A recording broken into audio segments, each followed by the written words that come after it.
On an afternoon in May 1924, there was to be a christening in St. Peter's, Naval Square, a church much favored by the fashionable for these ceremonies. The Verger performance were only his second-best girl for the occasion. During the 16 years of service, he had a succession of such girls, but he had never been able to throw them away when they were worn out and the complete serious, neatly wrapped up in brown paper, lay in the bottom drawer. Firebox and in the tent inhibitor a foolish spray. I don't know what the other stock were I going to. I get no one let him for me. What do you want to bother him with? Because he is the stock that lock his finger in every pie.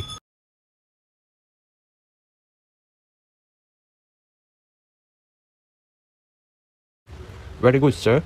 A very nice christening, I thought, sir. Funny how the baby stopped crying the moment you took him.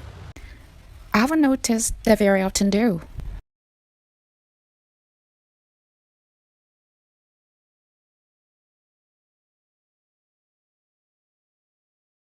Good afternoon, foreman. Keep myself as a matter of fact, but the vicar here wants to talk, so here we are. Foreman, we've got something rather unpleasant to say to you. You've been here a great many years, and I think His Lordship and the General agree with me that you fulfilled the duties of your office to the satisfaction of everybody concerned. Thank you, sir. But a most extraordinary circumstance come to my knowledge the other day, and I felt it my duty to impart it to the third wardens. I discovered to my astonishment that you could neither read or write. The last speaker knew that, sir. He said it didn't make any difference. He always said there were a great deal too much education in the world for his taste. It's the most amazing thing I ever heard. Do you mean to say that you've been a Verger of this church for 16 years and never learned to read or write? I went into service when I was 12, sir. The cook in the first place tried to teach me one, but I didn't seem to have the knack for it. And then what with one thing and another, I never seemed to have the time.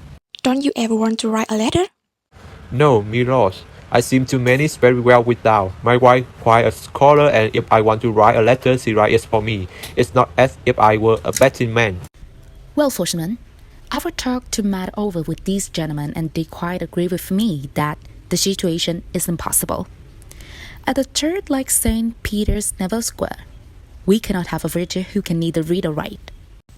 Understand me, Foreman. I have no complaint against you. You do your work quite satisfactorily. I have the highest opinion both of your character and of your capacity.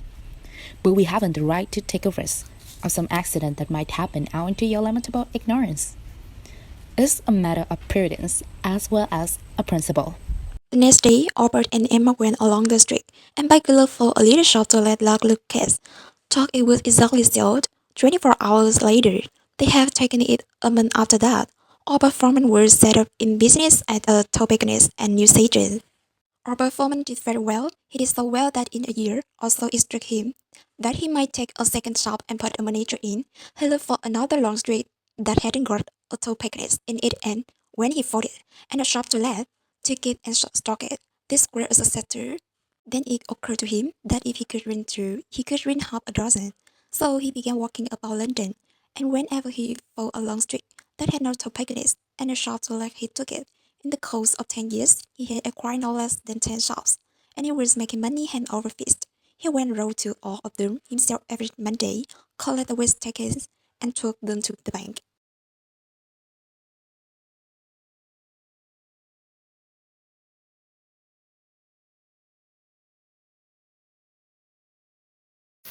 Good morning, Mr. Foreman. I was expecting our regular at clockwork on two. The falafel Ronsaw says, You don't have a cigarette. Not 10. I don't smoke them now or sell them. And from what I know, you make a very good thing out of it. Hey, I'm not complaining. Mr. Foreman, I want to have a talk with you about the money you have got on deposit with her. Do you know exactly how much it is? Not within a pound or two, sir, but I have got a pretty good rough idea. Apart from what you pay in the morning, it's a little over 30,000 pounds. That's a very large sum to have a deposit, and I should have thought you should do better to invest it. I wouldn't want to take no risk, sir. Radio, we will make you our plea of absolutely will and security. That will bring you in a better rate of interest than we can possibly afford to give you. I have never had anything to do with stock and share. No, we will do everything. All you will have to do next time You come in just to sign your transfer. Yes, but how should I know what I was signing? You could read that good. Well, sir, that's just it. I can't. I know it sounds funny, like, but there is it. I can't read or write. Only my name, and I only learned to do what when I went into business. That's the most extraordinary thing I ever heard. Well, you see, it's like this. I never had the opportunity until it was too late, and then somehow I couldn't. I got opportunity, like, And do you mean to say that your pure is important business and as much a fortune of £30,000 without being able to read or write? Good, good, man. What would you be now if you have been able to? I can tell you that, sir. I could be Verger of St. Peter Never Square. Now the world